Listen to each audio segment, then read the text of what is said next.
As you come up to 10, that is their god. That is 10. That is the hermaphrodite. But if you stop at 9 and you skip to 11, skipping god, then you are Luciferian. Because 11 is the number of the magician. It's the one step above. Once you have accomplished the tree of life, you are now the magician. You are one above 10. But they're doing it by skipping god.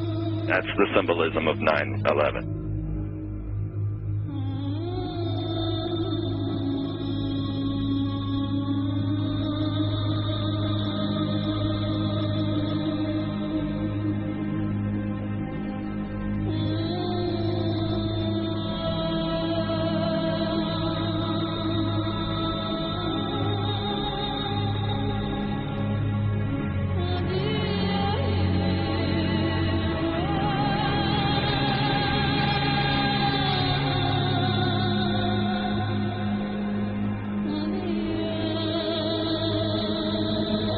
It is a big idea, a new world order.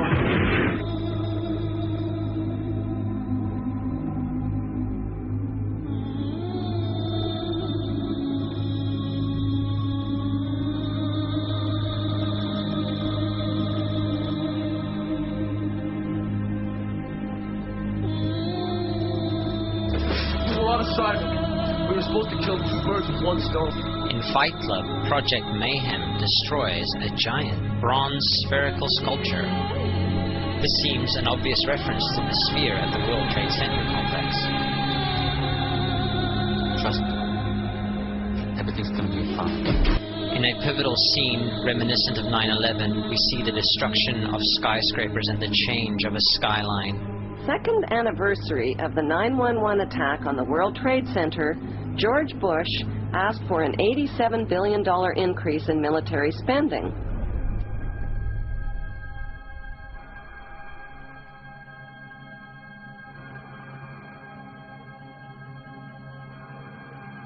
In 1904, Crowley would receive the Book of the Law soon after meditating in the King's Chamber of the Great Pyramid. He claimed he had been contacted by a being called Aiwas. Crowley would also use this symbol in his work. Some of its meanings are said to include a reference to the number 77 in Hebrew and a connection to the god Pan. Crowley made this drawing of a non-human intelligence he saw during a ritual. Synchronous 23 has made the connection between Aiwas and the Wizard of Oz, and has further pointed out the similarities between Crowley's gray alien-like drawing and the depiction of the projection of the Wizard of Oz in the film version.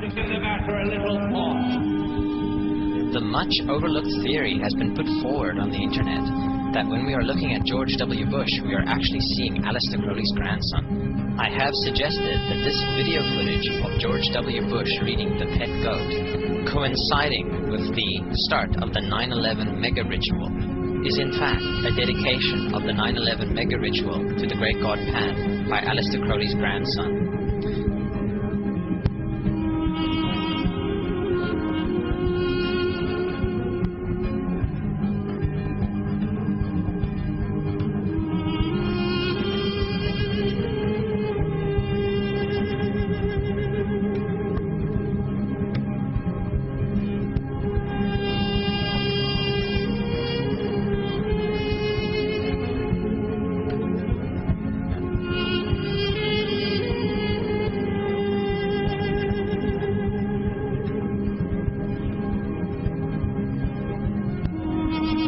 Things get a little weird.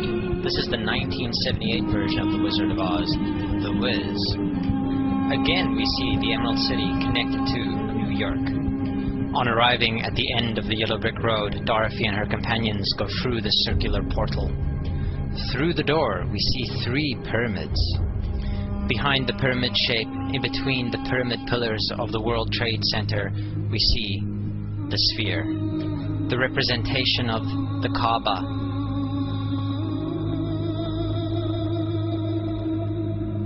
The inhabitants of Oz dance around the sphere in ritualistic fashion. Fashioned in giant letters over the dome of the sphere, we see the word Oz. Oz, symbols of Pan and Aiwas, seen smack at the heart where the new Aeon was ushered in, and and where the Stargate was opened.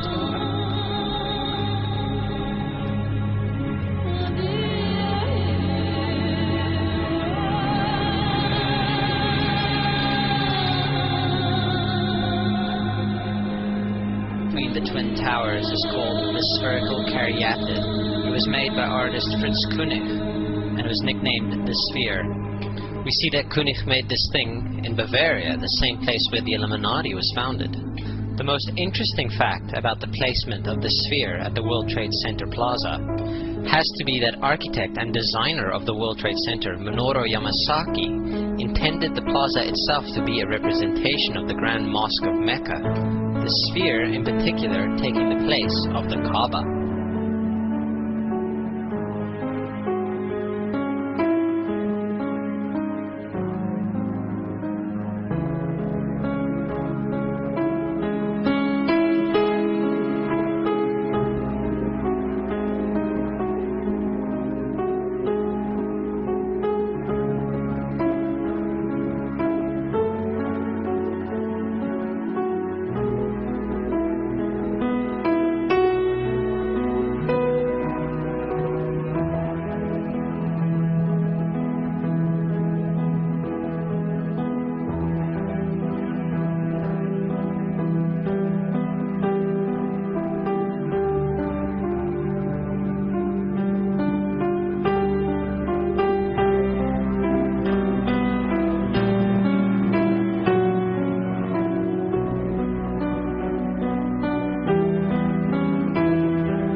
So, my friends, it's time you start placing your faith and your dedication to the one and only God, the everlasting creator of everything on earth and in the universe. He is greater than anything our minds can comprehend. Do you know how many times Muslims are required to circle the Kabah and visit it? 7 times, each counterclockwise. Would you like to know why? You see, what binds us as humans to this life and to this dimension and to this earth is the limits of time and space. We are bound to this dimension and this reality through time and space. Hence, if one wants to leave this dimension or leave this reality, he needs to break away from time and space. So when you visit the Kabah and you rotate counterclockwise, what is this practice actually doing? It is literally helping you elevate your soul and elevating yourself to break away from time and space so you can touch something so unique and so beautiful and so powerful that it changes your life forever. And if you don't believe me, ask anyone who has visited the Kabah how he or she felt or how their lives have changed ever since.